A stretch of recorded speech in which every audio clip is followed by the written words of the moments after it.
Plant को भी grow करने के लिए न्यूट्रिएंट्स चाहिए। अब एक प्लांट को ग्रो करने के लिए न्यूट्रिएंट्स कहाँ से आएगा?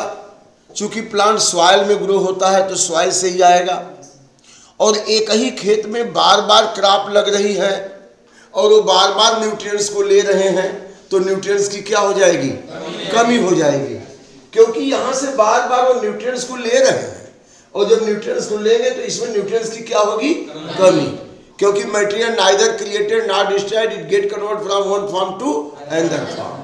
तो यहाँ पे जो मिनरल न्यूट्रिएंट्स है उसको एक क्रॉप ने ले लिया, तो इसमें अब कमी आ गई, तो फिर से हमें यहाँ पे मिनरल न्यूट्रिएंट्स को देना पड़ेगा।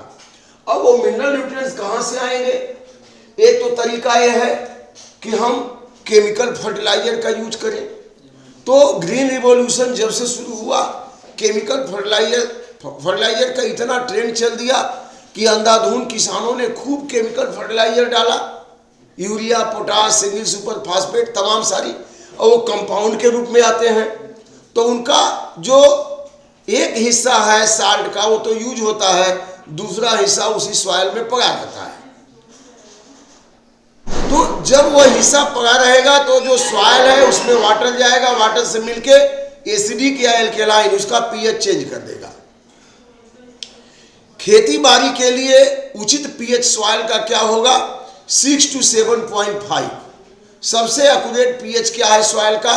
6 to 7.5। अगर पीएच है तो सॉइल खेती बाड़ी के लिए, पौधों के ग्रोथ के लिए क्या है? बढ़िया है। तो पीएच जो है सॉइल का पीएच कितना होना चाहिए? सॉइल का पीएच होना चाहिए 6 to 7.5। यह ऑप्टिमम पीएच है बढ़िया खेती के लिए। लेकिन अगर यह पीएच बहुत कम हो गया, सॉइल एसिडिक हो गई, या बहुत ज़्यादा हो गया, सॉइल एल्केलाइन हो गई, तो फिर वह पौधों के ग्रोथ के लिए ठीक नहीं है। तो हम लगातार अगर केमिकल फर्टिलाइजर यूज करते हैं तो केमिकल जो है हमारे सॉइल के पीएच को चेंज कर देते हैं, या तो एसिडिक बना देंगे या तो एल्केलाइन बना देंगे, और हमारे खेत में फसल ठीक से ग्रो नहीं होगी, क्योंकि मिनरल्स का एब्जॉर्प्शन ही नहीं ठीक से होगा। अगर ज़्यादा एसिडिक, ज़्यादा एल्केलाइन हो जाएंगे तो हमारी फसल मिनरल्स को ठीक से एब्जॉर्ब नहीं कर पाएगी, और मिनरल्स को एब्जॉर्ब नहीं कर पाएगी तो फसल का ग्रोथ ठीक से नहीं होगा। इसके लिए हमें जरूरी है कि हम केमिकल फर्टिलाइजर को कम से कम यूज करें, और हम कंपोस्ट को ज़्यादा यूज करें। कौन से, किस तरह के फर्टिलाइजर को यूज करें? कंपोस्ट को। इसको हम ऑर्गेनिक मैन्योर कहते हैं, मतलब ऑर्गेनिक मैन्योर का ज़्यादा इस्तेमाल करें। केमिकल फर्टिलाइजर की जगह ऑर्गेनिक मैन्योर का ज़्यादा इस्तेमाल करें। तो ऑर्गेनिक मैन्योर कहाँ से आएगा? ऑर्गेनिक मैन्योर कंपोस्ट के रूप में, वर्मी कंपोस्ट के रूप में, बायो फर्टिलाइजर के रूप में हम माइक्रो ऑर्गेनिज्म का इस्तेमाल कर सकते हैं। इस तरह से हम ऑर्गेनिक मैन्योर का इस्तेमाल। Excessive use of chemical fertiliser causes harmful effect on crop because it makes the soil acidic or alkaline. It makes the soil acidic or alkaline. या तो एसिडिक बना देगा या फिर क्या बना देगा? एल्केलाइन बना देगा। अब यहाँ पे देखिए आप, यहाँ पे देख लीजिए, यहाँ पे बड़े पैमाने पे देखिए, ये बड़े पैमाने पे खाद फेंक रहे हैं। ये खाद है, तमाम सारी खादें दे रहे हैं, कंपोजिट खाद दे रहे हैं, यूरिया दे रहे हैं, पोटास दे रहे हैं, इसके बाद सिंगल सुपर फास्फेट दे रहे हैं, सिंगल सुपर फास्फेट, ये तमाम सारी खाद दे रहे हैं। एक आती है NPK। ठीक है, शुरू में तो लगता है कि बहुत बढ़िया है, इसको हमने दे दिया, हमारी फसल खूब बढ़िया से ग्रो कर गई, हरी भरी हो गई, किसान खुश हो जाते हैं। लेकिन कंटिन्यूअस देने का मतलब ये पूरा इंटैक्ट यूज नहीं होता है, बाकी के हिस्से जो है सॉइल में पड़े रहते हैं, और वो क्या करते हैं? सॉइल को उसके पीएच को चेंज कर देते हैं। अब जो सॉइल में माइक्रो ऑर्गेनिज्म है वो भी खत्म हो जाते हैं, सॉइल की वाटर होल्डिंग कैपेसिटी खत्म हो जाती है और फसल अच्छा से न्यूट्रिएंट्स को ले नहीं पाती है क्योंकि पीएच उनका गड़बड़ हो जाता है। इसीलिए हमें एक केमिकल फर्टिलाइजर को कम से कम इस्तेमाल करना है, हो सके तो इसके इस्तेमाल को रोक देना है, नहीं करना है। तो क्या लिखा आपने, therefore chemical fertiliser, the use of chemical fertiliser should be avoided. Chemical fertiliser के यूज को क्या करना चाहिए, अवॉइड करना चाहिए, नकारना चाहिए, कम से कम यूज करना चाहिए या नहीं यूज करना चाहिए। अब नहीं यूज करेंगे तो सॉइल में मिनरल आएंगे कहां से, कैसे खेती करेंगे आप? यस, लिख लीजिए, at the place of it organic manure, at the place of it organic manure, organic manure should be used, should be used. अब ऑर्गेनिक मैन्योर का फायदा क्या है, क्या फायदा है ऑर्गेनिक मैन्योर का, जरा देखते हैं। लिखिए, organic manure, organic manure contain nutrients, nutrients तो है ही है, as well as humus. Nutrients के साथ उसमें क्या है बच्चों, humus, which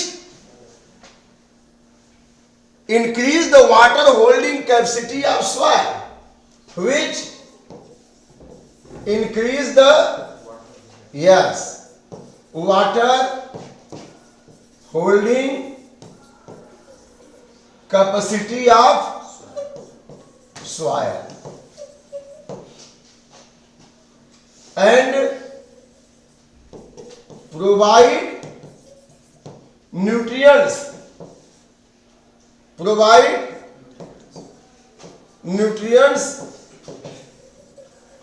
to crop continuously, इसको आप ऐसे समझिए, जैसे सॉइल अगर सैंडी है, जैसे सैंडी सॉइल की सिंचाई करते हैं, पानी एकदम नीचे चला जाता है सिंक करके, फिर सॉइल सूखी हो जाती है। अगर सॉइल में ह्यूमस नहीं है, आपने केमिकल फर्टिलाइजर डाला, सिंचाई किया, पौधा जितना लेते बना लिया, नहीं तो पानी में घुल के सब जमीन के नीचे चला गया, फिर आप दोबारा डालेंगे, फिर तिबारा डालेंगे और वही सॉइल के नेचर को क्या करेगा, खराब कर देगा। और आप ऑर्गेनिक मैन्योर डालते हैं तो ये वाटर होल्डिंग कैपेसिटी को बढ़ा देगा, वाटर होल्ड हो जाएगा इसी सॉइल में, तो मिनरल भी होल्ड रहेंगे क्योंकि वाटर में घुले हुए हैं। जब वाटर नीचे नहीं जाएगा तो मिनरल भी वही रहेंगे और लंबे समय तक फसल को मिलते रहेंगे। इसीलिए सॉइल में ह्यूमस का होना बहुत जरूरी है, समझे कि नहीं? तो और माइक्रो ऑर्गेनिज्म नाइट्रोसोमस नाइट्रोबैक्टर है, ऑर्गेनिक मैटर रहेगा तो भी ग्रो करते रहेंगे, वो नाइट्रोजन को नाइट्रेट में बदलते हैं एटमॉस्फेयर के। तो इस तरह से ऑर्गेनिक मैन्योर होने से एक तो वाटर होल्डिंग कैपेसिटी बढ़ जाएगी। क्वेश्चन आएगा, what is the use of organic manure? It increase the water holding capacity, it decrease the water holding capacity, both none of above. तो humus organic manure increase the water holding capacity of soil. समझ में आ गया, clear हो गया? हम यहाँ पे experiment कर सकते हैं। एक सॉइल लाइए आप बगीचे की जहाँ पे खूब पत्तियां गिरी हो, सड़ी हो, और एक सॉइल लाइए रोड साइड की जहाँ पे एकदम ऑर्गेनिक मैटर नहीं है। दोनों को ले लीजिए। अब इसके बाद दोनों को समान मात्रा में ले लीजिए, 50-50 ग्राम ले लीजिए, 25 ग्राम ले लीजिए और 100 ml वाटर ले लीजिए अलग अलग दोनों के लिए। फिल्टर पेपर लगा के उसमें डालिए। वाटर आपने देख लिया 100 ml दोनों के लिए है, और आप देखेंगे जब उसमें डालेंगे पानी अलग अलग 100 ml, तो एक में देखेंगे कि नीचे छना हुआ पानी बहुत कम है और एक में देखेंगे कि नीचे छना हुआ पानी ज़्यादा है। तो जिसमें नीचे छना हुआ पानी ज़्यादा, जैसे 100 ml आपने डाला और जिसमें छन करके 75 ml नीचे हो गया, इसका मतलब सॉइल में कितना है, 25 ml। एक में छान करके केवल 25 ml नीचे हुआ, इसका मतलब सॉइल में कितना है? तो वाटर होल्डिंग कैपेसिटी किसकी ज्यादा है? 75 ml जिसमें सॉइल में है। और वो देखेंगे कौन सी सॉइल होगी? गार्डन वाली सॉइल होगी, जिसमें खूब पत्तियां, सड़ी हुई गली हुई पत्तियां, उसकी शाखा, ये सब है, माने ह्यूमस ज्यादा है, वो ज्यादा वाटर होल्ड करेगी। और जिसमें छन के पानी नीचे चला गया उसमें ह्यूमस नहीं। तो इस तरह से आप इसका टेस्ट भी कर सकते हैं। तो आपने देखा कि ऑर्गेनिक मैन्योर का यूज करना है। अब ऑर्गेनिक मैन्योर कहां से पाएंगे? लिख लीजिए, organic manure are organic manure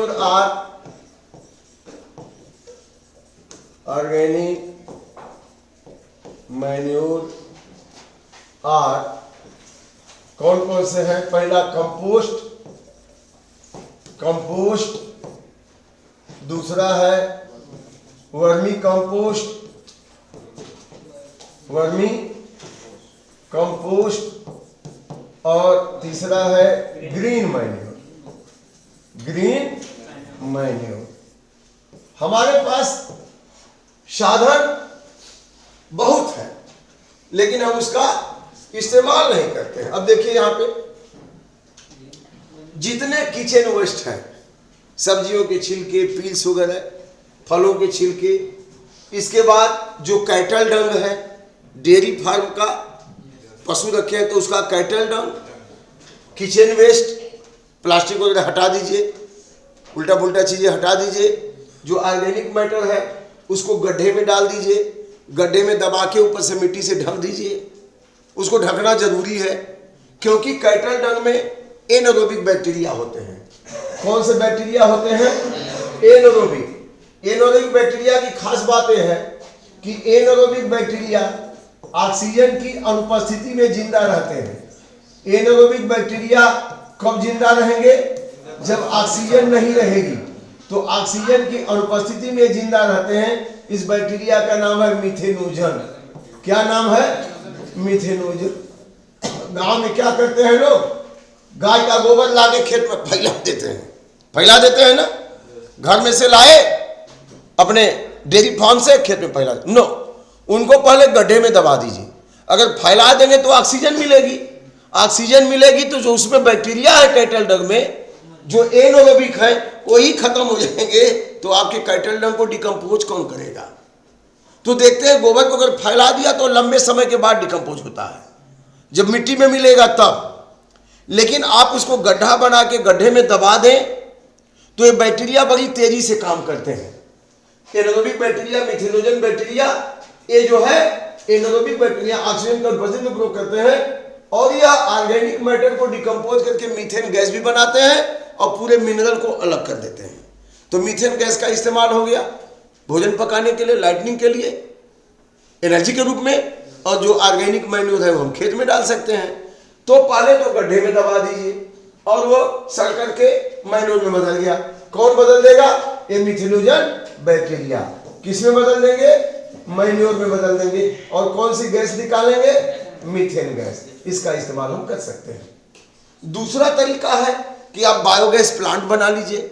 अगर आपके पास 30 गायें हैं, 20 गायें हैं, 10 गायें हैं, 5 गायें हैं, आप बायोगैस प्लांट लगा लीजिए। बायोगैस प्लांट में मिला करके उसको पानी में स्लरी उसमें डाल दीजिए, चला जाएगा, और डाइजेस्टर में जाके वही मिथेनोजन बैक्टीरिया वो उसको डिकम्पोज करके मीथेन गैस बनाएंगे और ऑर्गेनिक मैन्योर बना देंगे। अब आप कहेंगे हम मिथेनोजन बैक्टीरिया कहाँ से खोज के लाएं? आपको कहीं से नहीं खोजना है, वो कैटल के आंत में ही होते हैं। जो हमारे गाय भैंस है उनके आंत में ही होते हैं। तो कैटल डंग के साथ ही बैक्टीरिया आ जाते हैं। बस आपको करना क्या है कि उनको एनारोबिक कंडीशन देना है। बायोगैस प्लांट में भी एनारोबिक कंडीशन होती, कहीं से एयर उसमें जाती नहीं है, तो वो डिकम्पोज कर देते हैं। या फिर अगर बायोगैस प्लांट नहीं तो गड्ढे में उसको डिकम्पोज कराइए, तो ऑर्गेनिक मैन्योर बन गया कि नहीं बन गया? तो लिख लीजिए ऑर्गेनिक मैन्योर। ऑर्गेनिक मैन्योर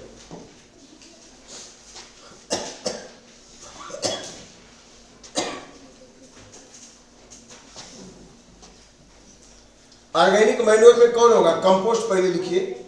पहले क्या लिखेंगे? कंपोस्ट। पहले हम लिखेंगे कंपोस्ट, कंपोस्ट, हाँ लिख लीजिए। Kitchen waste, kitchen waste like peels of vegetables, peels of vegetables and farmyard waste, farmyard waste। अब farmyard waste में क्या है? लाइक सच है कैटल डंग। फार्मयार्ड वेस्ट में क्या होगा? कैटल डंग होगा, जानवरों को जो चारा खिलाते हैं वो कुछ बचा होगा। बचा होगा कि नहीं होगा? चारा खिलाते हैं तो सब थोड़ी खा जाते हैं, कुछ न कुछ उनका बच जाता है। तो किचन का जो वेस्ट है उसको किचन वेस्ट, और फार्मयार्ड माने डेयरी फार्म का जो वेस्ट है, कैटल डंग है, उनका जूठा बचा हुआ है, चारा फोडर, वह सब cattle dung are kept into pit, kept into pit। कहां रख देंगे? गड्ढे में। kept into pit and covered it, and covered it। after few months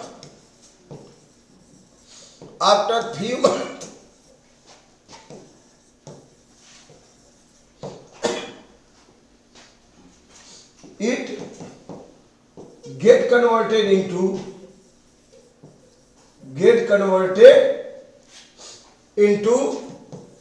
किस में बदल जाएगा? Manure. get converted into manure because methanogen bacteria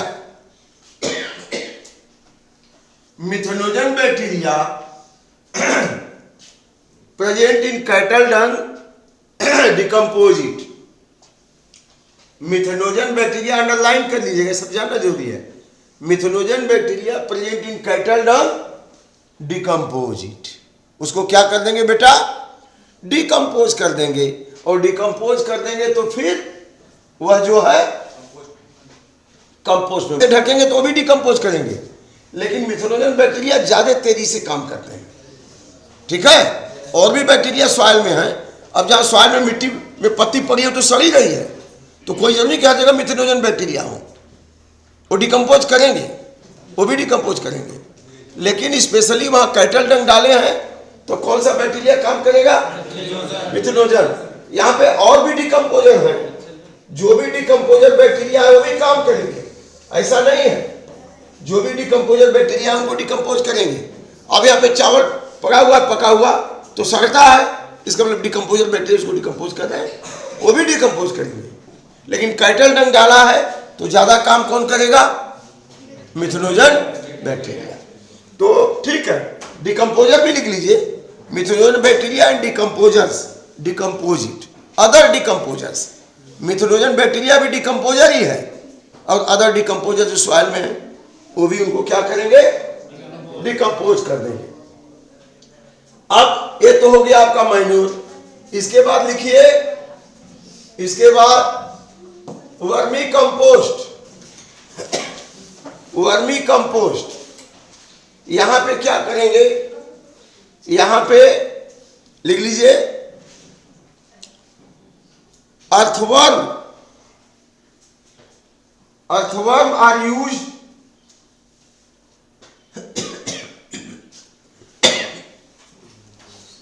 for production of compost। earthworm are used for production of compost। आप देखिए यहाँ पे तमाम earthworm हैं।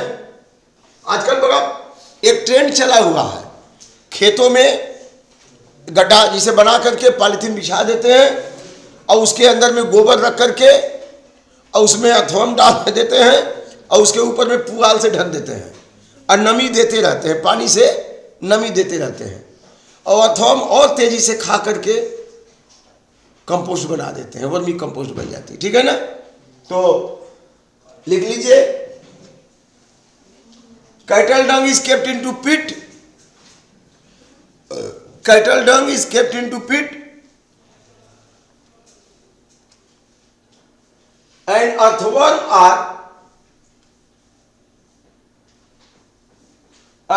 are also used in cattle dung, which feeds upon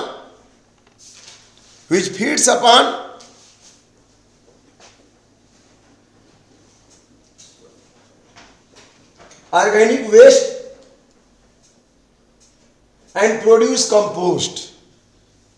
इसके अलावा और क्या फायदा होता है जानते हैं? इनकी स्किन की सतह से यूरिया निकलता है और यूरिया भी कंपोस्ट में मिल जाता है। इनकी स्किन की सतह से क्या निकलता है? यूरिया, और यूरिया भी उसमें मिक्स हो जाता है, तो उसकी फर्टिलिटी और क्या होती है? बढ़ जाती है, उर्वरा शक्ति और बढ़ जाती है। ये भी एक फायदा होता है ना? लिख लीजिए, after few month when vermicompost get prepared, after few month when vermicompost get prepared, जब तैयार हो जाती है तब क्या करेंगे? earthworm are separated out. Vermicompost get prepared, then earthworm are separated out and vermicompost is used in crops. तो earthworm को कैटल डंग के साथ ही गड्ढे में डाल देंगे, वो उनको खाएंगे, डिकम्पोज करेंगे, और अर्थवर्म की सतह से जो यूरिया निकलेगी वो भी मिल जाएगी। और जब बन के तैयार हो जाए, धीरे धीरे आप चेक करेंगे ना, कुछ ही दिनों में भुरभुरा हो जाएगा। आजकल इसको काला सोना बोलते हैं।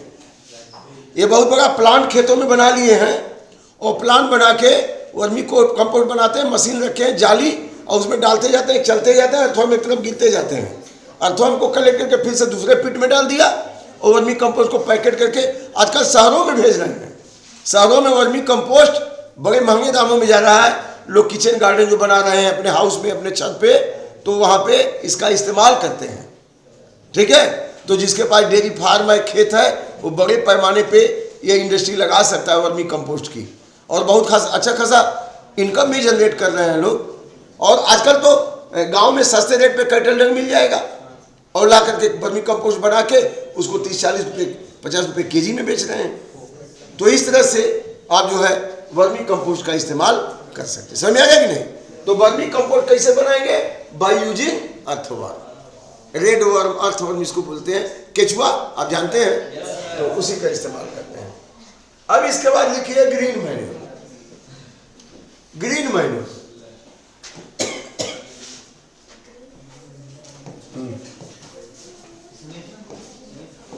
मैन्योर ग्रीन मैन्योर बनाने के लिए क्या करेंगे? ढैंचा, सनई, ढैंचा नाम सुने कि नहीं? ढैंचा, सनहेम, सनई, इसको सनहेम बोलते हैं, इसको बोलते हैं सनहेम। जून के लास्ट में जब बरसात शुरू होती, पहली जून के लास्ट में, या सिंचाई का साधन है तो 15 जून तक गेहूं जब कट जाता है, खेत खाली हो जाता है, तो लगभग 15 जून या उसके पहले खेत की हल्की सिंचाई करके उसमें ढैंचा डाल दीजिए, सनई डाल दीजिए। अब वो जर्मिनेट हो जाता है, ग्रो हो जाएगा। अब जब वो 1-1.5 फीट 2 फीट का हो जाए तो उसको खेत में पानी लगा के क्या करें? जुताई कर दें। जब जुताई, देखिए जुताई हो रही कि नहीं, अब ये मिक्स हो जाएगा।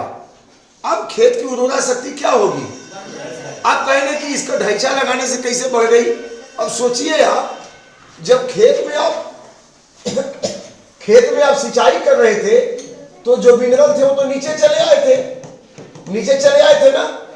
आपने गेहूं लगाया तो गेहूं की फसल की जड़ तो यही तक है, तो यहाँ का मिनरल लिया, नीचे वाला मिनरल नहीं लिया।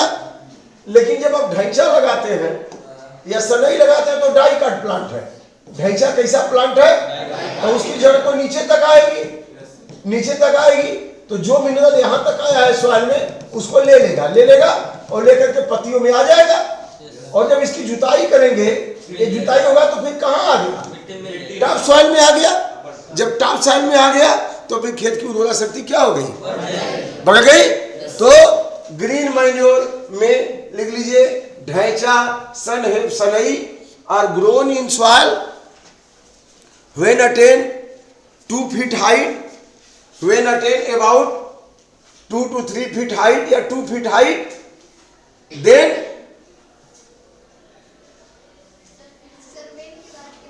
when attain 2 to 3 feet height, then mixed into soil by plowing, then mixed into soil by plowing, जुताई करके सॉइल में क्या कर दिया, उसको मिला दिया। इट गेट डिकम्पोज,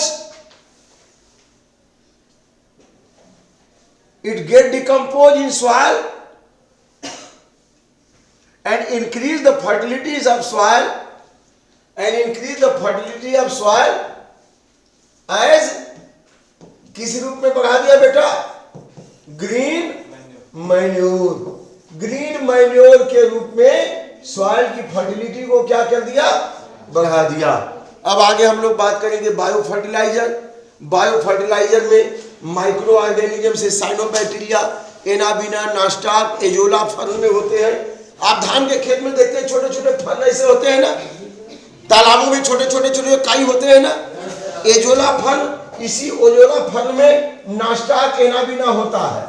यह नास्टाक, एनाबिना और यह एनाबिना जो है एजोला फर्न में होता है, और यह एनाबिना क्या करता है, वातावरण के नाइट्रोजन को लेकर के उसको किस में बदल देता है, नाइट्रेट में, और यह नाइट्रेट में बदल देता है तो खेत की उर्वरा शक्ति क्या होती है, बढ़े। तो ये पानी जिस क्रॉप में पानी हो, धान के खेत में बहुत ज्यादा इस्तेमाल किया जा रहा है। धान की फसल लगा करके इसको डाल देते हैं एजोला फर्न को, और एजोला फर्न में क्या होता है, एनाबिना। एजोला फर्न में क्या होता है, एनाबिना। यह साइनोबैक्टीरिया है, इसी फर्न में होता है, इसी के अंदर होता है, और यह जो है नाइट्रोजन को नाइट्रेट में बदल देता है और खेत की उर्वरा शक्ति को बढ़ा देता है। तो ऐसे ये नाबिना है, एलोसिरा है, नास्टाक है, ये साइनोबैक्टीरिया भी एक बायो फर्टिलाइजर के रूप में किस रूप में काम करते हैं, बायो फर्टिलाइजर के रूप में। यह माइक्रो ऑर्गेनिज्म कोई नुकसान नहीं करते, लेकिन सॉइल की उर्वरा शक्ति को बढ़ा देते हैं। तो हम organic manure, vermicompost, green manure, bio fertiliser का इस्तेमाल करके खेती करें। इसको सस्टेनेबल एग्रीकल्चर कहेंगे। केमिकल फर्टिलाइजर न डालें, केवल हम ऑर्गेनिक मैन्योर से खेती करें तो हमारा फसल हेल्दी होगा और उसमें कोई पॉल्यूशन नहीं होगा। Thank you.